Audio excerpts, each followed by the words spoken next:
Alléluia. Amen. C'est toujours la joie d'être parmi vous. Amen. Parce que nous sommes dans notre maison.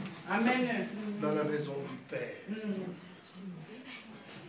Bien-aimé, Satan nous trompe tellement qu'il est malin. Amen. Et mentir en plus. Aujourd'hui, le Seigneur veut nous révéler ce qu'il a prévu pour nous. Amen. Bien-aimé, dernièrement, j'ai suivi un témoignage d'une jeune fille de 18 ans en Équateur, en Amérique du Sud.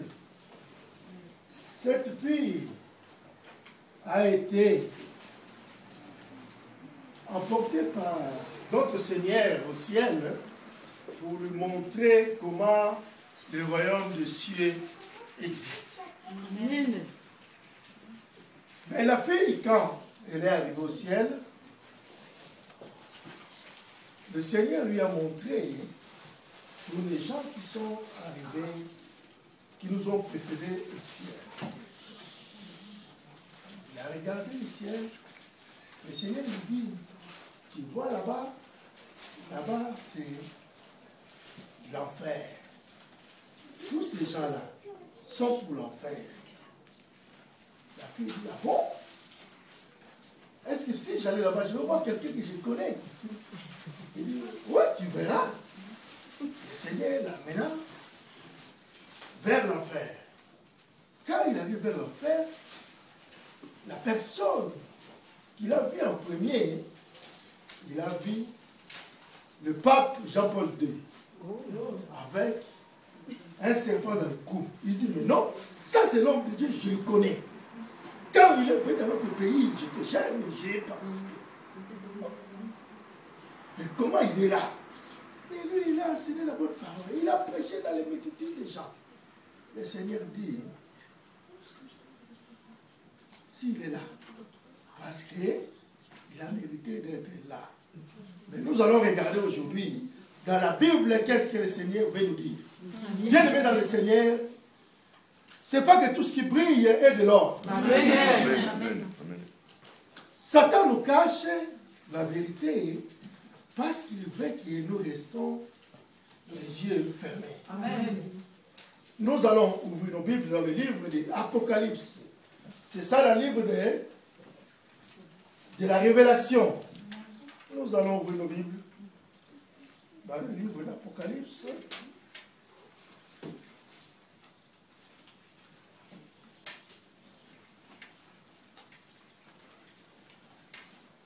Vous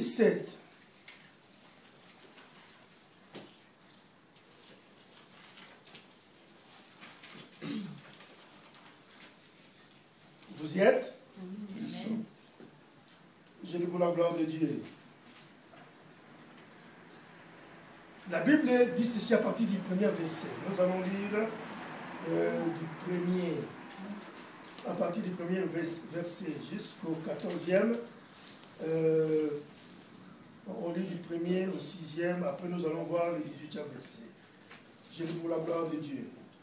La Bible déclare, puis un des 7 anges qui tenait les 7 coupes vint et il m'adressa la parole. Ça c'est l'apôtre Jean. Parce que le livre d'Apocalypse, c'est l'apôtre Jean qui avait écrit cela. C'était par révélation parce que Dieu l'avait promis qu'il ne mourra, Jésus l'avait promis qu'il ne mourra pas avant qu'il voie la gloire de Dieu au ciel. Amen. Donc c'était une promesse que Jésus l'avait dit. Voilà pourquoi les autres apôtres ont dit que Jean ne mourrait pas, il va attendre jusqu'à Jésus va rentrer. Jésus avait dit à Pierre, mais non, si je veux qu'il ne meure jamais, peu importe. Mais Jésus parlait avant que Jean meure.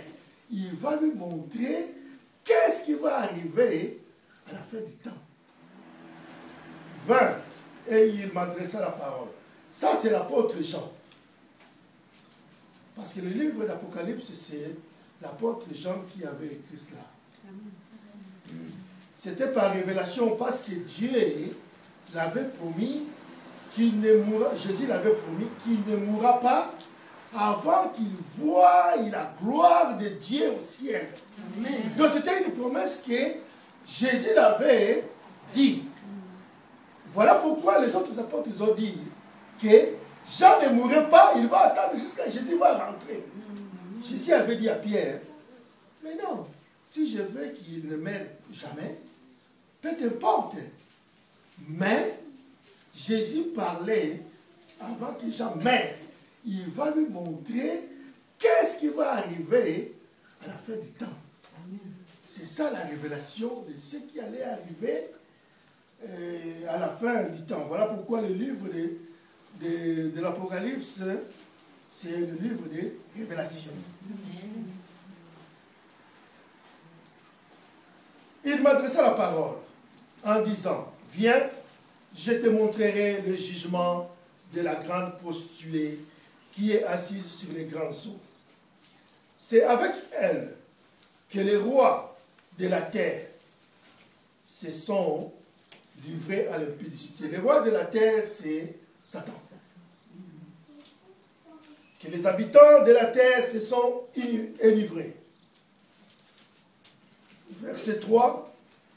Il me transporta en esprit dans un désert, et je vis une femme assise sur une bête écarlate, pleine de noms de blasphème, ayant 7 têtes et 10 corps.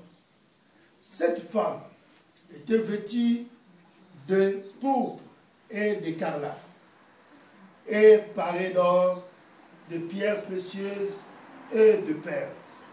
Elle tenait dans sa main une coupe d'or remplie d'abominations et d'impureté de sa prostitution. Sur son front était écrit un nom, un mystère. Babylone, la grande, la mère de l'impudicité, la mère des impudiques et des abominations de la terre. Et je vis cette femme ivre du sang des saints et du sang des témoins de Jésus. Et en la voyant, je fus saisi d'un grand étonnement. Nous sortons dans le verset 18. Non, on regarde après le verset 17-18. Verset 17, car Dieu a mis dans leur cœur d'exécuter son dessein et d'exécuter un même dessein et de donner leur royauté à la bête jusqu'à ce que les paroles de Dieu soient accomplies. Et la femme que tu as vue, c'est la grande ville qui a le royaume sur les rois de la terre. Alléluia. Amen. Bien-aimés dans le Seigneur, ce passage, lorsque la Bible parlait de ça, de la grande ville, Babylone, les gens croyaient que ça serait un pays de la grande puissance. Un pays, à l'époque, on croyait que ça serait peut-être New York ou Moscou, parce que c'était les grandes puissances. Mais aujourd'hui, nous voyons que ces deux pays, URSS dans les temps, maintenant ça devient des petits pays divisés. De la puissance qu'il y avait URSS à l'époque, ce n'est plus la même. Mais si nous regardons maintenant l'Europe, hein, l'Union européenne, ça ressemble à une force. Ok, ce n'est pas ça non plus. Mais on regarde les États-Unis qui est la grande puissance. La ville que la Bible dit, ce n'est pas les États-Unis non plus. Mais, donc la révélation que la Bible nous dira, la grande Babylone, c'est la ville de Rome. C'est la ville de Rome, précisément la cité du Vatican. C'est ça la grande Babylone. Ok, nous avons cru que non, ça serait une grande puissance, un pays comme actuel, non. Or que ça serait, c'est le Vatican, la grande Babylone, que la Bible parle de la prostituée. Parce que, si nous regardons, nous allons voir ce qui s'était passé. Nous allons aller lentement afin que vous compreniez. C'est seulement Dieu qui révèle à ce qu'il veut révéler. Quand Dieu révèle quelque chose, c'est pour nous. Parce que ce qu'il garde, ça c'est pour lui. Amen. Ce qui est révélé, c'est pour nous. Oui. Nous allons regarder, il y avait le pape Jean-Paul VI. Le pape Jean-Paul VI, il est mort. Il est mort quand Jean-Paul VI, il est décédé. Jean-Paul VI, il est décédé le 6 août 1978. Lui, quand il est mort, ils ont remplacé Jean-Paul II. Non, Jean-Paul Ier. Jean-Paul Ier, sa nomination, c'était le 29 septembre 1978. Mais quand on l'a nommé, Satan voulait faire l'accord avec lui. Satan lui a demandé, ta mission serait de modifier la Bible. Il est mort le 29 septembre 1978.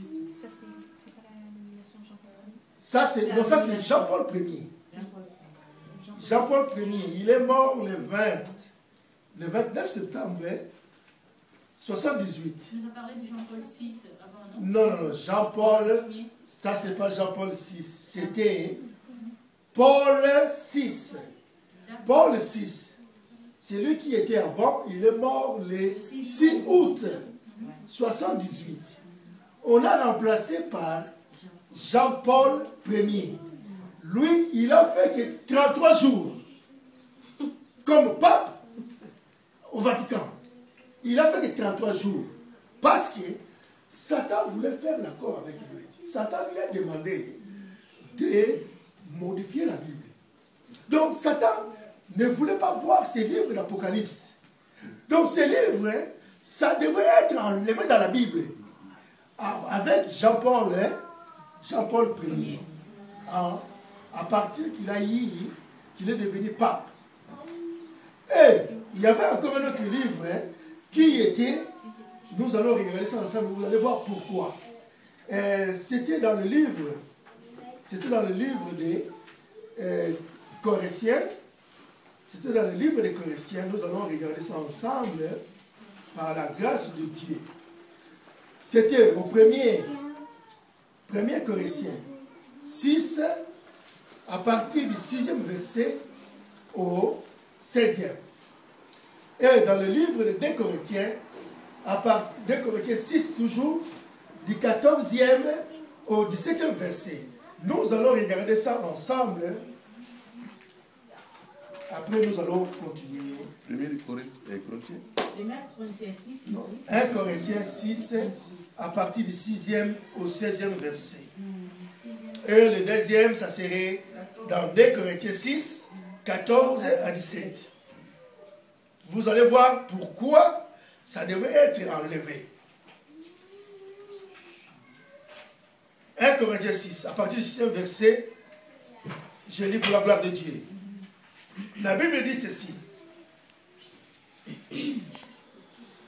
Mais un frère plaide contre un frère, et c'est là devant des infidèles. C'est déjà certes un défaut chez vous que d'avoir des procès les uns. La Bible dit, ne savez-vous pas que les injustes n'hériteront point le royaume de Dieu? Ça c'est Jésus qui parle. Ne savez-vous pas que les injustes n'hériteront pas le royaume de Dieu? Ne vous y trompez pas. Ni les impudiques, ni les idolâtres, ni les adultères, ni les efféminés, ni les infâmes, ni les voleurs, ni les cupides, ni les ivrognes, ni les outrages, ni les ravisseurs n'hériteront le royaume de Dieu. Et c'est là ce que vous étiez. Quelques-uns de vous, mais vous avez été lavés, mais vous avez été sanctifiés, mais vous avez été justifiés au nom du Seigneur Jésus-Christ et par l'Esprit de notre Dieu. Tout m'est permis, mais tout n'est pas utile. Tout m'est permis, mais je ne me laisserai asservir par quoi que ce soit. Les aliments sont pour le ventre et le ventre pour les aliments. Et Dieu détruira les uns, l'un comme les autres, mais le corps n'est pas pour l'impudicité. Il est pour le Seigneur, et le Seigneur pour le corps. Et Dieu, qui a ressuscité le Seigneur, nous ressuscitera aussi par sa puissance. Ne savez-vous pas que vos corps sont les membres du Christ? Prendrai-je donc les membres du Christ pour en faire le membre d'une prostituée? Loin de là. Ne savez-vous pas que celui qui s'attache à la prostituée est un seul corps avec elle? Car, est-il dit, les deux deviendront une seule chair. Nous avons vu du 6e verset au 16e. Nous allons revenir après. L'autre, c'est dans le livre de 2 Corinthiens 6, 2 Corinthiens 6,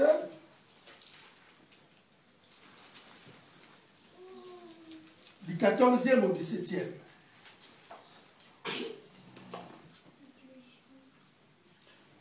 Vous y êtes?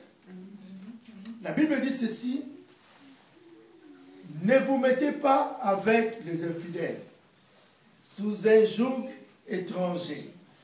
Car quel rapport y a-t-il entre la justice et l'iniquité? Ou qu'y a-t-il de commun entre la lumière et les ténèbres? Quel accord y a-t-il entre Christ et Bélial? Bélial qui est juste Satan. Ou quelle part a le fidèle avec l'infidèle? Quel rapport y a-t-il entre les temples de Dieu et les idoles? Car nous sommes les temples de Dieu vivant, comme Dieu l'a dit. J'habiterai et je marcherai au milieu d'eux. Je serai leur Dieu et ils seront mon peuple. C'est pourquoi sortez du milieu d'eux et séparez-vous, dit le Seigneur. Ne touchez pas à ce qui est impie et je vous accueillerai. Parole du Seigneur. Bien-aimés dans le Seigneur, vous avez vu ce que nous venons de lire. Si on regarde bien 1 Corinthiens à partir du 6 au 16, la Bible nous parle du péché, de l'idolâtrie, de beaucoup de choses qu'aujourd'hui, malheureusement, nos frères catholiques pratiquent. Or que Dieu, c'est un Dieu juste. Mais Satan, comme il s'est installé sur la terre, mais il a fallu qu'il prenne un endroit à sa propriété, qu'il prenne un endroit comme son propriété, comme qu'il prenne un endroit pour lui tout seul. Mais il s'est approprié de la terre, précisément, ici en Europe, de la ville sainte de Vatican. Mais comment? On peut dire, mais il prie. Mais comment? Dieu dit, dans le verset qu'on a vu, dans 2 Corinthiens 6, 16. Quel rapport y a-t-il entre les temples et les idoles? Celui qui pratique les idoles, donc il se rebelle contre Dieu. Donc Satan au ciel, il s'est rebellé contre Dieu. Voilà pourquoi il a été expulsé au ciel. Mais si nous regardons chez nos nos frères, ils pratiquent l'idolâtrie. Est-ce que c'est permis dans la Bible? Non. Non. Voilà pourquoi Satan voulait retirer ce passage-là dans la Bible afin qu'il n'existe plus. Mais lui, quand Pape Paul Ier est arrivé au pouvoir, Satan lui dit, c'est moi qui te mets là. Comme je te mets là, tu vas faire ça, ça, ça, ça, ça. Lui, il a riposté, il a dit, ah mais non, si j'enlève ça, mais tout le monde verra qu'on a supprimé le texte qui est ancien dans la Bible et enlevé toute l'Apocalypse parce que c'est le livre des révélations. Mais non, ça c'est impossible, maître. Ah bon, je te donne de le faire.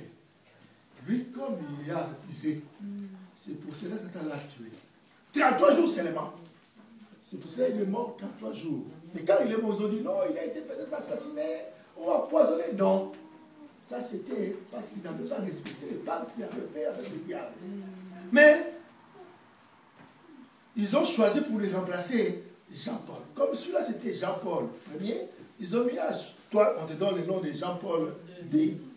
Jean-Paul II a pris le poste, Satan a fait un pacte avec lui pour lui dire, bon, comme l'autre, il avait trouvé que c'était difficile, toi, ce que tu vas faire, tu vas réunir les corps religieux. Tu vas prendre tous les religions du monde, tu les mets ensemble. Vous allez vous dire, ah, on s'entend maintenant, hein, c'est l'écuménisme. Mais or que ça serait un moyen pour que moi j'entre partout. Vous voyez? Ça c'est Jean-Paul II, c'était la mission de Jean-Paul II, de venir pour ensembler tout.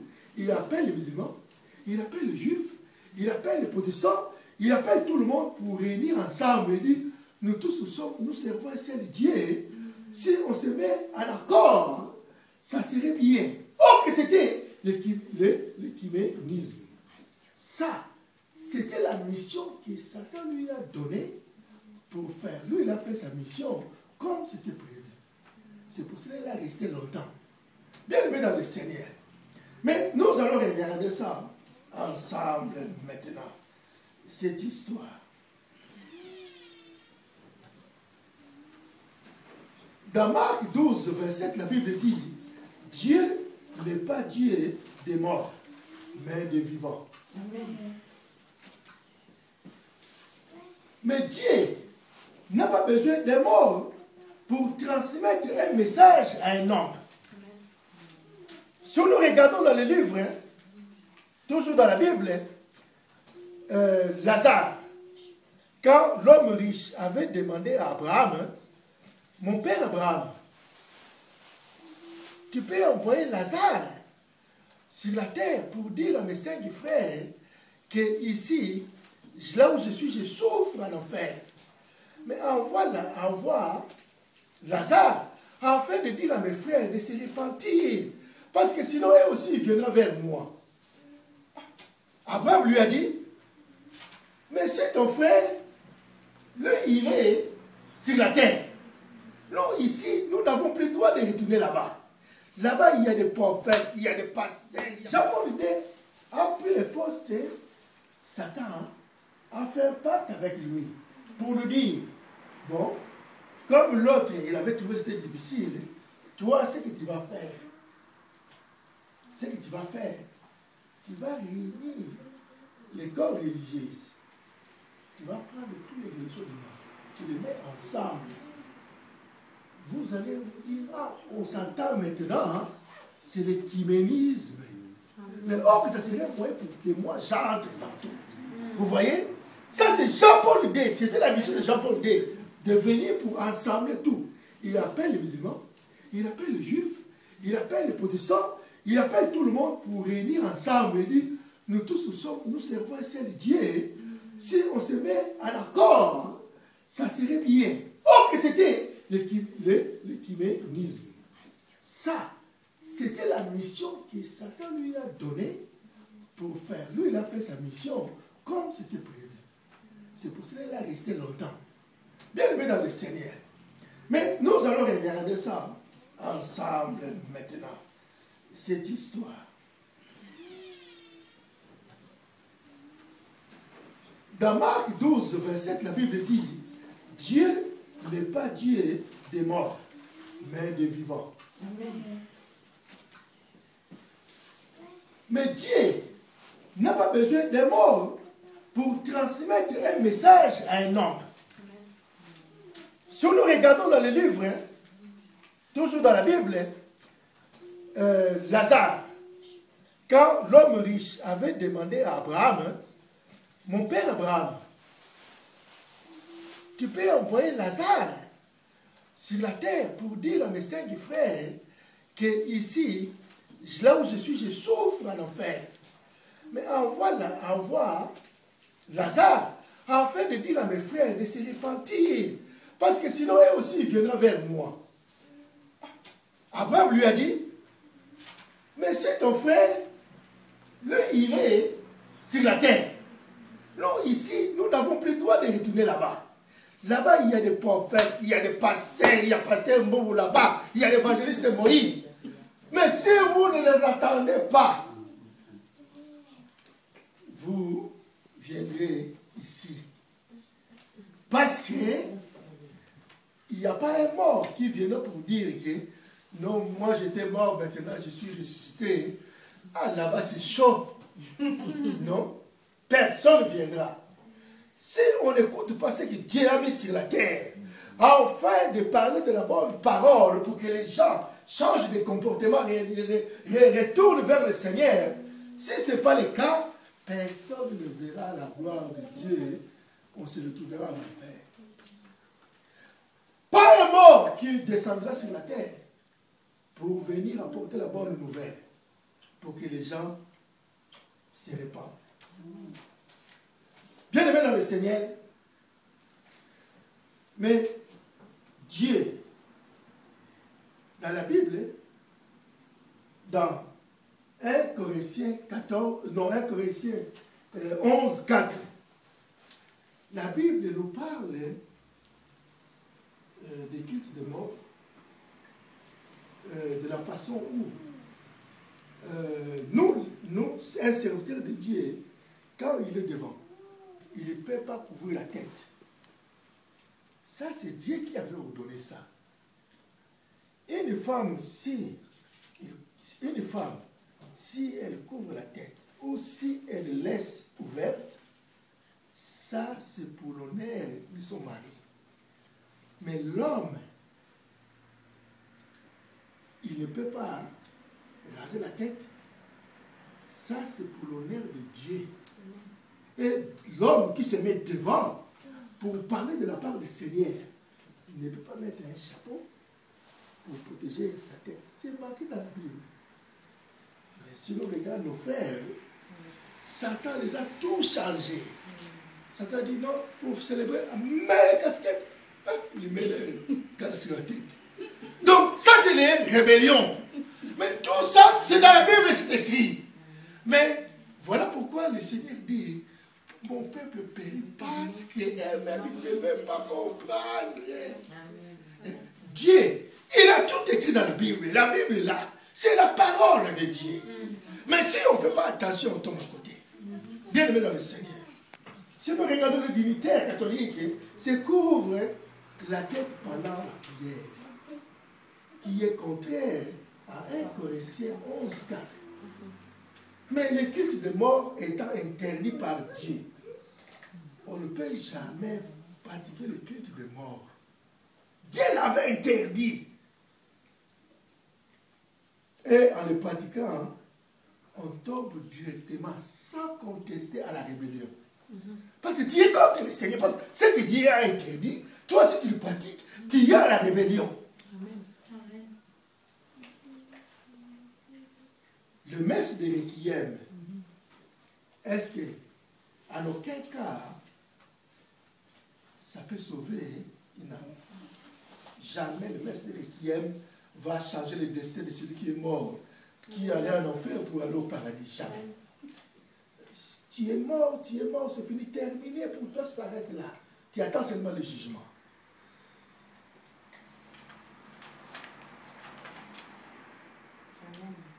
Bien aimé, ces révélations peuvent étonner. Comme m'a étonné l'apôtre Jean dans le livre d'Apocalypse 17:6.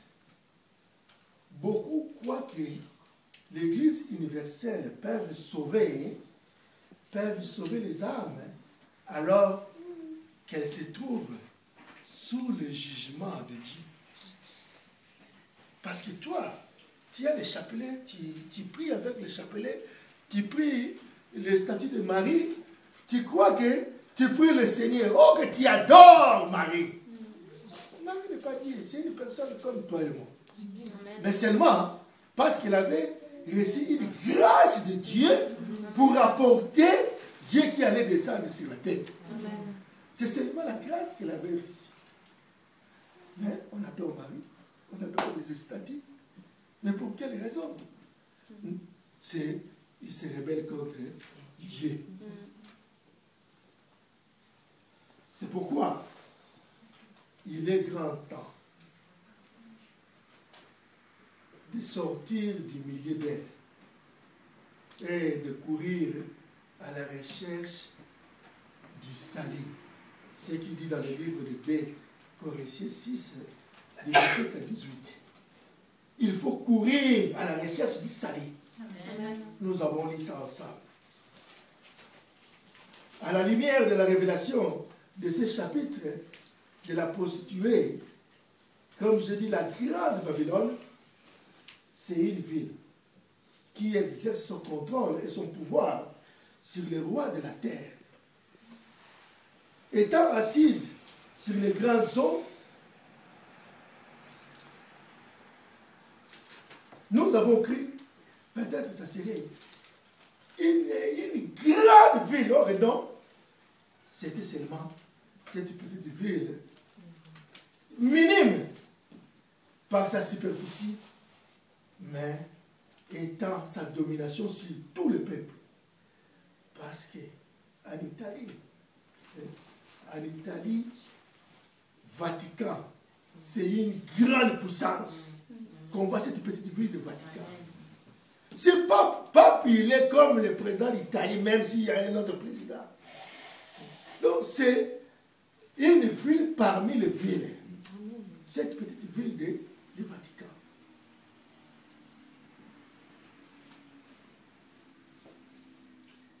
Quel que soit le peuple ou la nation, Vatican a poussé ses racines. Tous ces peuples et ces nations sont que les grandes eaux que la Bible nous parle. Donc c'est une ville parmi les villes. Cette petite ville de Vatican.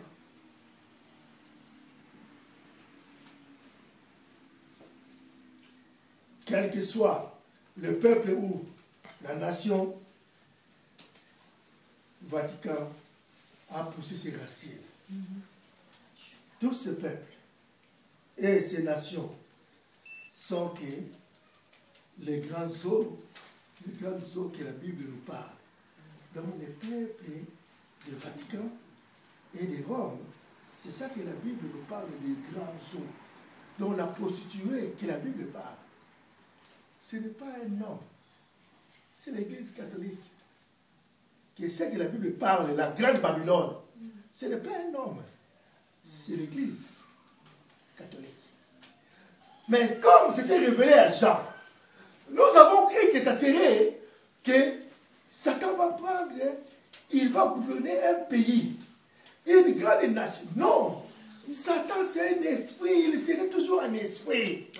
Donc en tête nous voyons quelqu'un qui est là, ok, il est manœuvré par le diable. Ça sera le compte. Voilà pourquoi, bien aimé, on ne peut jamais donner sa tête à n'importe qui pour le bénir. Jamais. Parce que la personne qui met la main sur toi, il te transmet seulement ce que lui il a. Si c'est un démon, il te transmet le démon. Si c'est un féticheur, il te met quelque chose. Voilà pourquoi les gens qui vont chez les marabouts, chez les féticheurs, ils avaient un mot de tête incurable, il arrive là-bas, on fait des trucs pour toi, tu rentres à la maison, tu dis que oh non, depuis que je fais ce monsieur, je suis guéri, lui il est fort. Tu es content, tu es fort, mais tu sais qu'est-ce qu'il t'a mis? Non. Tu ne sais pas au retour, qu'est-ce que toi t'as pris là-bas? Ça tu ne sais pas. Comme c'est invisible, pour que ta maladie soit arrêtée, il prend les esprits, il te met, paf! Ces esprits-là, ils bloquent ta maladie, mais ils sont en toi. Il commence à te contrôler, mais il arrête ce qui est ta souffrance. Mais maintenant, les esprits sont en toi. Toi, tu crois que je suis guéri, oh, maintenant, oh, va chez ce type-là, il est fort. Mais vas-y, tu vas aller ramasser seulement ce que tu veux. C'est ça que l'homme donne, ce qu'il a. Bien-aimé dans le Seigneur, la Bible va nous dire ceci. Cette prostituée est vêtue de pourpre et d'écarlate. Mais quand on regarde la couleur pourpre et l'écarlate, c'est la couleur des tenues des clergés catholiques. Ça veut dire, pourpre, c'est rouge. C'est la couleur rouge. Écarlate, c'est la couleur rouge. Mais la seule différence qui est entre les deux, parce que écarlate, c'est rouge vif. Ok, pourpre, c'est rouge foncé. Voilà les tenues des clergés catholiques. Si aujourd'hui, tu as l'église catholique, tu regardes les clergés, tu vas voir la couleur rouge qu'ils mettent, il y a deux couleurs. Foncé et couleur claire. Donc, c'est les deux couleurs qui... Ok, la Bible nous dit la bête. Donc, la prostituée, elle était vêtue de pourpre et de l'écarlate. Ça, c'est ces gens qui parlent. C'est la révélation qu'il avait reçue. Bien-aimé dans le Seigneur, il faut savoir que si nous avons cette vie que nous avons ici, c'est parce que Dieu nous a fait la grâce. Donc, la grâce, c'est quelque chose de précieux. La grâce, on ne l'achète pas. La grâce, Dieu nous donne par son amour. Parce qu'il nous aime. Bien-aimé, nous devons savoir que le Vatican renferme le plus important stock du monde de pierres précieuses. L'Église romaine est la seule institution religieuse au monde d'avoir introduit un culte avec les coupes. Ça, c'est dans le livre d'Apocalypse 17, 4. Ceci représente la pureté de sa prostitution. En effet, l'Église romaine a profané la parole de Dieu en y ajoutant ce qui ne faisait pas partie auparavant. Donc avant, il y a des choses qui n'étaient pas là. Maintenant, ils ont introduit ça. C'était pour profaner la parole de Dieu. Ils ont mis l'encensoir, le cierge, les chapelets, les idoles, l'eau bénite, les cendres et les cultes aux morts. Dans le livre d'Apocalypse 22, 18. Nous pouvons regarder ça ensemble. Comme ça au moins, dans le livre d'Apocalypse 22, 18.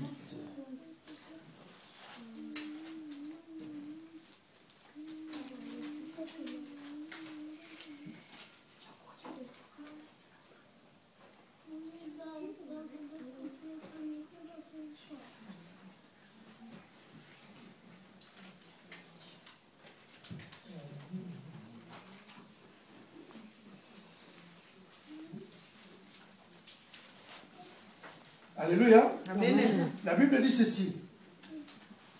Je le déclare à quiconque attend les paroles de la prophétie de ces livres. Si quelqu'un ajoute quelque chose,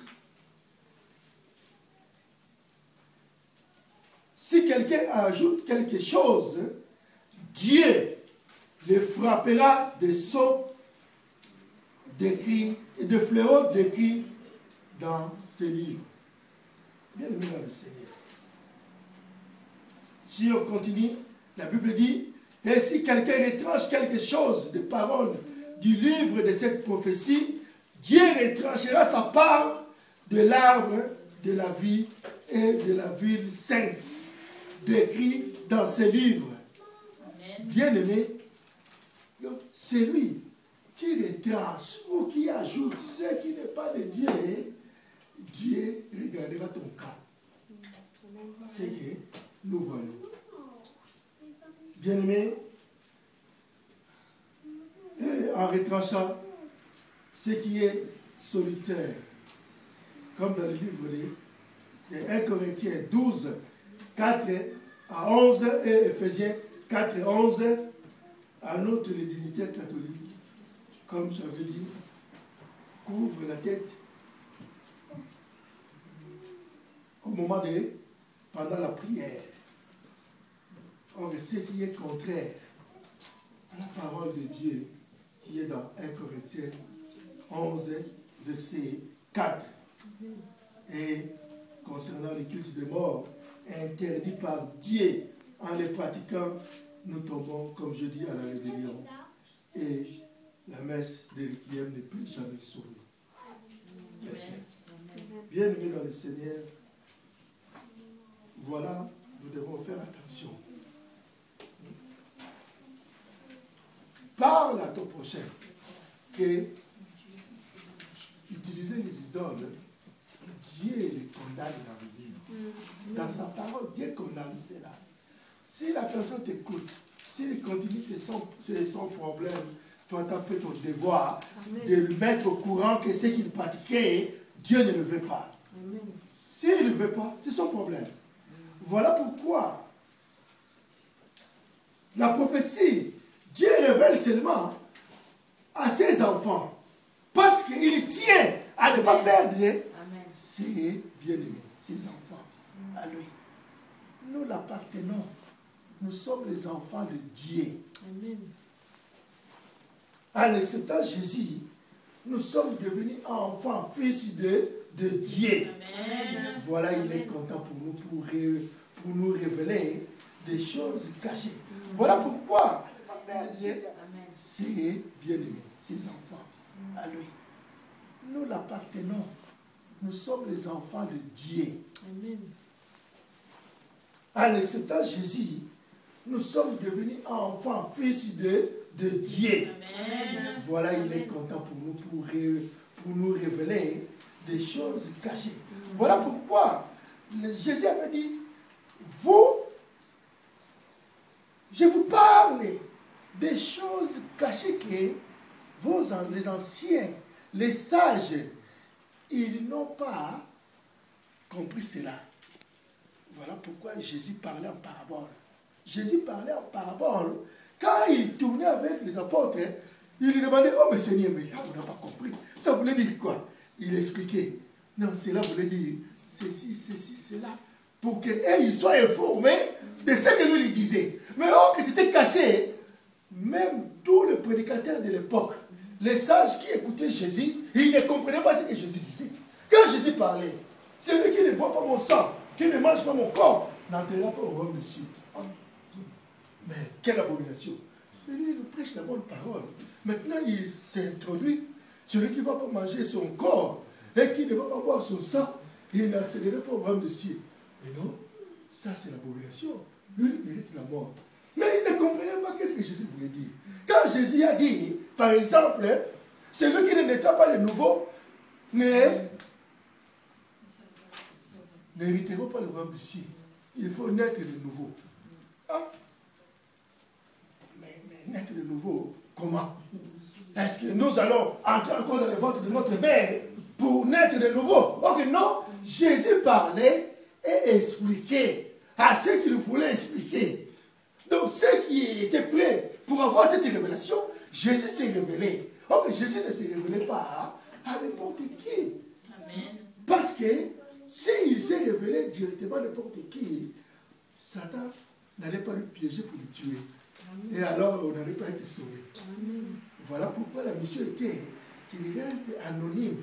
Même sa mère, Marie et Joseph, savaient l'avenir de Jésus. Savaient que Jésus, là, que j'ai mis au monde, il n'appartient pas à Joseph. Il est venu du ciel. Marie savait, Joseph savait. Mais cette révélation, comme c'était pour le Dieu et le Saint-Esprit, c'était pour 3 personnes seulement. D'où, même le frère de Jésus, il ne savait pas qui était leur frère. Voilà pourquoi quand il voulait se rendre en Jérusalem le jour de Pâques, ses frères lui ont dit, bon, ah mais toi, tous les miracles, tout le monde voit. Mais va seulement, va te montrer, annonce-leur que tu es, si tu es le Messie, dis-leur. Hein? Mais pourquoi tu ne vas pas te dévoiler au grand jour que si c'est toi, le Messie qu'on attendait? Même ses frères ne savaient pas que si c'était vraiment lui. Vous voyez? Parce que les secrets, même Marie et Joseph ne pouvaient pas dire à ses autres enfants. C'était leur secret à les deux, plus le Saint-Esprit. C'était pour 3 personnes seulement. Voilà pourquoi Jésus, tout le monde lui disait, oh, mais celui-là, c'est le fils de Joseph, le charpentier. J'ai vu cet enfant, il m'a monté les tôles dans ma maison là-bas. Hein? Mais il savait, parce qu'il donnait le coup de main à son père, Joseph.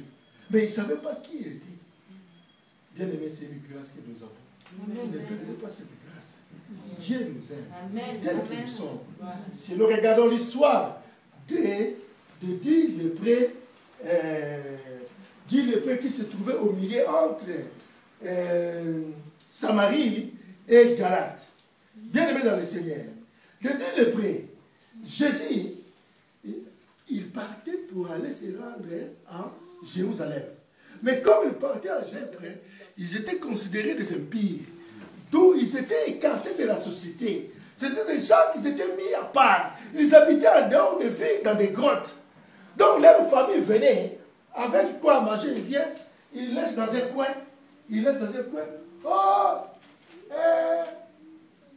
Papa Jean, j'ai apporté à manger pour toi. Ils laissent, ils partaient. Et ils venaient, ils prenaient, ils partaient dans l'air. Parce qu'ils ne pouvaient pas se mettre avec les gens du ville. Donc, ils étaient considérés comme des impies. Mais, ces jours-là, comme ils ont vu Jésus qui descendait, qui passait par là, et ils étaient loin. Comme ils ne pouvaient pas avancer vers les gens du ville, ils ont crié à Jésus, Jésus Seigneur, aie pitié de nous, sauve-nous. Ah, Jésus, il regardait seulement. Bien aimé, quelle grâce. Jésus regarde, il n'a même pas demandé qu'est-ce que vous voulez que je vous fasse. Il regarde seulement, allez vous montrer vers le sacrificateur. C'est ça que Jésus a dit.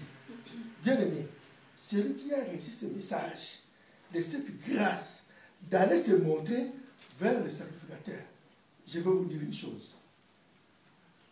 Jésus voulait seulement leur dire, vous voulez voir s'il allait obéir à la parole que Jésus nous avait dit. Ils étaient interdits d'entrer dans la ville. Bien aimé, les lépreux n'avaient pas le droit d'entrer dans la ville. S'ils entraient dans la ville, ils devraient être lapidés, tués sur le champ. Mais Jésus leur dit, allez vous montrer chez les sacrificateurs. Donc pour aller montrer chez les sacrificateurs, ils devaient entrer dans la ville. Oh, ils étaient interdits d'entrer dans la ville. Ils étaient là, ils disent, bon, on va aller se montrer chez les sacrificateurs. Il nous a dit, comme ils ont tourné pour aller, ils commençaient à aller chez les sacrificateurs. Ils commençaient à voir tout le blancheur de la lèpre partait. Ils sont devenus saints. Ils ont trouvé que non, ils sont guéris. Oh, ils ne sont pas arrivés chez les sacrificateurs, ils sont déjà guéris. Comment se fait-il? Voilà pourquoi, parmi les 10, il y avait un Samaritain. Il y avait un homme de la Samarie qui était avec eux. Mais les autres faisaient partie de la descendance d'Abraham. Et ils ont dit, ah, comme il nous a dit, on va continuer pour aller chez les sacrificateurs, pour aller nous monter chez les sacrificateurs. Mais les Samaritains, quand il a vu cela, il dit, non, moi je vais retourner vers le Seigneur pour lui rendre grâce, pour lui remercier. C'est pour cela que les Samaritains étaient retournés vers le Seigneur. Quand il arrive vers le Seigneur, le Seigneur lui dit, oh, il commençait à glorifier Dieu. Jésus était là, il voyait, il glorifiait Dieu. Oh, merci Seigneur, tu es merveilleux. Jésus il regardait, il dit, est-ce que les 10 que vous étiez, vous tous, vous n'êtes pas sauvés? Où sont les autres? Ah, les autres ont été voir le sacrificateur. Mais celui-là, il est retourné vers le Seigneur. Voilà pourquoi Jésus avait dit, ta foi t'a sauvé. Amen. Ta foi l'a sauvé pour moi. Sa foi ne l'a pas sauvé de la maladie. La maladie, il était déjà guéri. Amen. Mais il était sauvé de sa foi, de l'intérieur, de son homme intérieur. Amen. Parce qu'il a crié à Jésus. Amen. Et il est retourné vers le Seigneur. Bien aimé dans le Seigneur. Voilà pourquoi, très souvent, nous recevons la guérison, mais nous ne savons pas garder. On reçoit de bonnes choses. Dieu est tellement qu'il est merveilleux. Il nous fait des grâces. Mais on n'arrive pas à les garder. Pourquoi? Parce que nous voyons seulement à notre chair. On voit notre chair, on dit, ah bon, le Seigneur m'a béni. Maintenant, comme j'ai ma voiture, même si je ne veux pas à l'église, ça ne fait rien. Avant, j'allais à l'église, j'arrivais même avant le culte. Alors maintenant, comme j'ai ma voiture, même si j'arrive en retard, je vais arriver. Ça ne sert à rien que je me lève tôt. Donc, parce que le Seigneur t'a seulement peut-être donné seulement peut-être les 0,2% seulement de ce qu'il voulait te donner. Mais toi, tu as cru que c'était la finalité. Bien. Voilà pourquoi nous perdons la charge d'avoir ce que Dieu veut qu'on soit réellement. Dieu, il est merveilleux. Il veut nos biens. Bien aimés. Si nous allons regarder encore l'autre grâce que le Seigneur a fait à la personne qui était au bord de la piscine à Bethesda, celui-là, il a fait 38 ans qu'il était malade. Il était même malade, plus âgé que lui-même Jésus qui était là. Jésus avait 33 ans. Mais lui, ça faisait 38 ans qu'il était malade. Il attendait la guérison. Donc, son âge, personne ne sait. Mais à 38 ans, il était là à la piscine pour attendre que l'occasion qui se présente pour se jeter dans l'eau. Mais si le temps de l'eau est agité, quand il voulait se mettre dans l'eau, il y a des gens qui sont déjà tombés. La guérison est partie. Parce que la guérison touchait seulement la première personne qui descendait dans l'eau. Quand l'ange venait de secouer l'eau. Mais ces jours-là, l'homme de Galilée, quand il est arrivé vers ce monsieur, c'est seulement par la grâce. Il lui a fait grâce, il dit seulement, est-ce que veux-tu être guéri? Il dit, oh Seigneur, j'ai personne pour me jeter dans l'eau. Quand l'eau est agitée, quand je me présente, c'est déjà trop tard, quelqu'un est déjà tombé. Mais Jésus n'a pas demandé, c'est comment, quelle opération tu veux que je fasse pour que tu sois sauvé? Non. Il a dit seulement, veux-tu être guéri? Lui, il commençait à expliquer. Bien aimé dans le Seigneur. Ça ne sert à rien d'expliquer au Seigneur parce qu'il connaît ton problème. Amen. Il connaît bien ton problème. Dis-lui seulement, Seigneur, regarde ma situation. Amen. Parce que lui, il connaît. Les problèmes qui te rongent, il sait. Parce qu'il te voit chaque jour. Bien aimé. Mais ces jours-là, quand le Messie a dit, Jésus a dit, frère Tony, lève-toi, marche. Ah! C'est moi qui, ça fait 30 ans que je suis là. Donc je vais me relever, prendre mon lit et marcher. Il se lève, il a pris son lit. C'est la grâce. Bien aimé. Jésus, tout ce qu'il a fait sur la terre, c'était seulement de la grâce. Amen. De la grâce. Et aujourd'hui, cette grâce continue à se permettre seulement à une condition.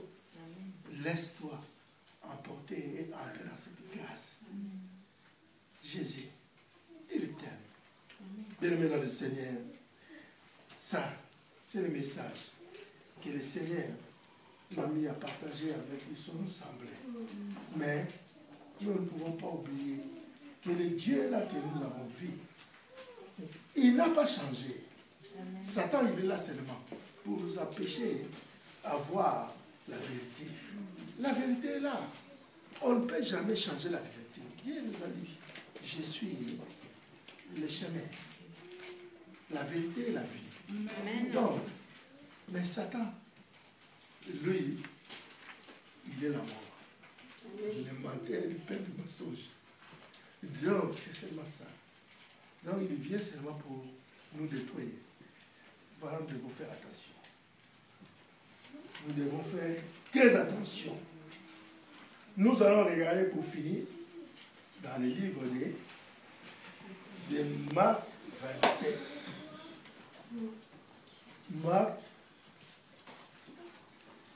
Marc 12, 27.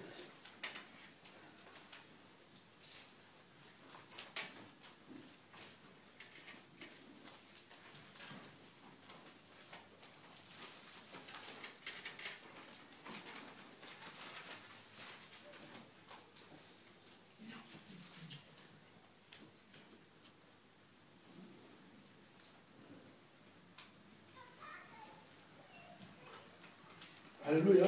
Amen. Dans le livre de Marc 12, 27, la Bible nous dit, Dieu n'est pas Dieu des morts, mais Dieu des vivants. Amen. Vous êtes grandement en erreur. Bien-aimé, si quelqu'un meurt, il meurt pour toujours, il ne reviendra plus. Voilà pourquoi un jour, Jésus disait à un disciple, le disciple a dit au Seigneur, non, Jésus a dit au disciple d'aller ensevelir mon Père. Mais le Seigneur te dit, laisse les morts enterrer leurs morts. Toi, suis-moi. Les gens qui ont entendu ça, sûrement qu'ils étaient choqués. Pourquoi? Parce que, comme Jésus parlait en parabole, ils n'ont pas compris que Jésus ne parlait pas de cet homme-là, de notre corps extérieur. Jésus parlait de l'homme intérieur, en un qui était mort. Il dit, toi, ton homme est encore vivant, suis-moi. Laisse les morts enterrer les morts. Parce qu'eux, ils n'ont pas moi. Laissez-les enterrer leurs morts. Donc ils étaient considérés. Parce que si tu marches dans le péché, si tu marches avec Satan, tu es déjà considéré comme si tu étais mort. Amen. Donc même si tu vis, tu es mort. Voilà pourquoi Jésus avait dit, laissez les morts enterrer leurs morts. Parce qu'eux, ils ont une autre vie. Laissez-les faire ce qu'ils veulent faire. Mais la personne qui est Seigneur, mon Père, permets-moi seulement d'aller l'enterrer, après je vais te suivre. Mais cette histoire-là, même dans nos jours, si quelqu'un te disait, tu vas dire, ah mais non, celui-là, il n'est pas bien. Que, non, parce que bon, je vais venir un peu en retard parce que je vais à l'enterrement. Je vais enterrer ma mère. Si tu te disais non, laisse les morts enterrer les morts, toi viens. Le Seigneur a besoin de toi aujourd'hui, c'est l'enlèvement. Ah, ce jour-là, toi tu iras à l'enterrement, tu vas louper l'enlèvement ce jour-là, à cause de cela. Parce que si tu n'es pas révélé, ce jour-là, tu vas louper l'enlèvement à cause de cela. Voilà pourquoi nous devons être attentifs, bien aimés dans le Seigneur. Nous devons être attentifs parce que Dieu nous parle d'une manière ou d'une autre. Nous sommes dans le temps de la fin. Le temps là nous sommes, c'est à la fin. Mais seulement, Dieu attend le bon moment pour rentrer sur la terre. Jésus, il est prêt pour revenir. Mais seulement, il y a une chose qui nous tracasse jusqu'à présent. Parce que l'effectif que lui veut n'est pas encore atteint. C'est l'effectif qui n'est pas atteint.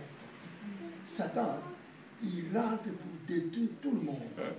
Satan, avant, on le voyait en dehors de l'église. Mais aujourd'hui, Satan est entré à l'église. Oui. Bien aimé, nous devons faire attention parce que très souvent, nous voyons des églises par-ci par-là, des hommes de Dieu qui prêchent la bonne parole. Moi, je connaissais un homme de Dieu, il était sorcier, je le connais bien. Il est sorcier, mais c'est un pasteur. Mais il prêche la parole. Ils ont écrit, venez, aujourd'hui, il y aura l'enseignement sur la sorcellerie. Comment vaincre la sorcellerie? Or, lui-même, c'est un grand sorcier. Mais il fait l'annonce pour attirer les gens pour venir voir comment apprendre à combattre la sorcellerie si longtemps que lui-même il est sorcier. Vous voyez les manœuvres du diable. Le diable, avant, il se tenait seulement dans les bars, dans les boîtes de nuit, dans des maisons pas bonnes à fréquenter. Mais le diable n'est plus là. Maintenant, il a construit ses églises, il a mis aussi ses pasteurs à lui. Vous voyez que c'est un endroit. Oh là là, là-bas, oh, cette église-là, c'est plein. Vous croyez que tout ce qui vient là-bas, ce sont des gens qui ont des cœurs nets. Non. Peut-être que c'est plein, c'est l'assemblée de Dieu. Des occultistes, des sorciers, des magiciens, ils sont là. Parce que leur maître les a mis à l'endroit pour prier. Et aussi, ils ont besoin d'adorer leur Dieu. Mais ils font semblant d'adorer notre Dieu à nous. Mais ok, ils n'adorent pas le même Dieu que nous. Bien aimé dans le Seigneur. J'ai connu un frère. S'il nous amène à l'adoration, vous allez être exaltés. Nous allons être montés au ciel. S'il nous amène à l'adoration, le Seigneur sera exalté. Mais, cet homme, il était dans un autre temps. Mais quand il amenait les gens à l'adoration, bien aimé dans le Seigneur, vous allez dire oui, il jouait la musique. Mais il amène des gens, ils amènent, vous allez dire oui, lui vraiment, je crois qu'il habite à côté du Seigneur. Mais or que, il est là, il travaille pour l'autre. Mais il fait semblant, comme il est un mouton, mais au contraire c'est un lion. Quand vous tournez, c'est lui, l'envoyé spécial du diable. Et il est au milieu de nous. Bien aimés, nous devons faire attention. Voilà pourquoi moi j'ai toujours dit, mieux vaut que les enfants de Dieu soient révélés de ce que Dieu nous donne. Parce que ce que Dieu nous montre, c'est pour nous. Ce que Dieu ne nous montre pas, ça c'est pour lui. Mais ce qu'il nous montre, c'est pour qu'on soit au courant, qu'on sache qui est qui est qui. Parce que si tu ne sais pas la personne que toi tu fréquentes, mais cette personne c'est un traître. Toi tu ne sais pas. Moi je sais que cette personne-là, tu ne dois pas le fréquenter. Mais je ne te dis pas. Mais si tu le fréquentes, et un malin t'arrive, je suis aussi responsable. Parce que Dieu m'avait avec moi. Je vais laisser partir là-bas. Bien aimé dans le Seigneur. Ça, Dieu nous tire des oreilles. Nous devons faire attention. Nous devons savoir que Dieu, il est juste. Dieu aime la vérité. Mais seulement il faut savoir comment aussi dire cette vérité. Parce que dans le monde, les gens n'aiment pas entendre la vérité. Parce que la vérité tue. Quand tu lui parles la vérité, il va prendre ça, il va amener ça sous autre forme pour créer encore des problèmes qui n'ont pas de tête et de pied. Mais seulement pour nuire et détruire l'œuvre de Dieu. Il faut faire aussi très attention. Mais savoir demander au Seigneur qui fréquenter, ça c'est bien. Si on veut fréquenter quelqu'un, demande à Dieu, Seigneur, est-ce que je peux m'approcher de cette personne? Si tu lui demandes avec sincère, comme tu es son fils et sa fille, il va te révéler. Si ce n'est pas le cas, il te dira non plus. Bien aimé dans le Seigneur, nous devons faire attention. Laisse que cette parole prenne place dans nos cœurs. Que mon Dieu vous bénisse. Amen. Amen.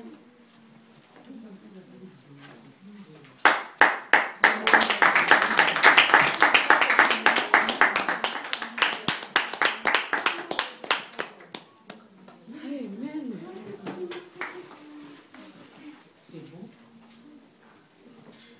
On peut acclamer pour la parole de Dieu. Dieu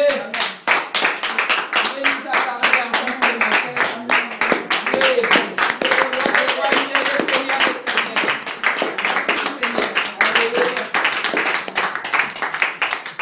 Je glorifie mon Dieu, puisque Dieu parle. Amen. Tout ce que l'homme de Dieu a parlé aujourd'hui, c'est ce que nous avons parlé hier. Tu vois, on se regarde avec les mamans. On avait parlé tout ce que l'évangéliste a parlé là. Hier, on avait parlé. Dieu est bon. Dieu, il sait ce qu'il nous a parlé aujourd'hui. Notre Dieu est bon. Que Dieu soit loué. Nous allons abandonner l'homme de Dieu entre les mains du Seigneur, puisque Satan n'aime pas la vérité. L'homme de Dieu a parlé la vérité ici. Amen. Et Satan, là où il est en colère. Nous allons abandonner l'homme de Dieu entre les mains du Seigneur, sa famille. Que Dieu le protège. Prions. Prions, abandonnons l'homme de Dieu entre les mains du Seigneur. Amen, amen, amen, amen. Mon Dieu, mon roi, j'abandonne notre serviteur entre tes mains, Seigneur. Que ton sang précieux se trouve, que ta main puissante soit dans la vie. Oh mon Dieu, mon roi, Dieu, papa. Tu nous as montré comment marcher dans la vérité. Oh mon Dieu, comme nous sommes tes enfants, mon Dieu, pourquoi tu nous révèles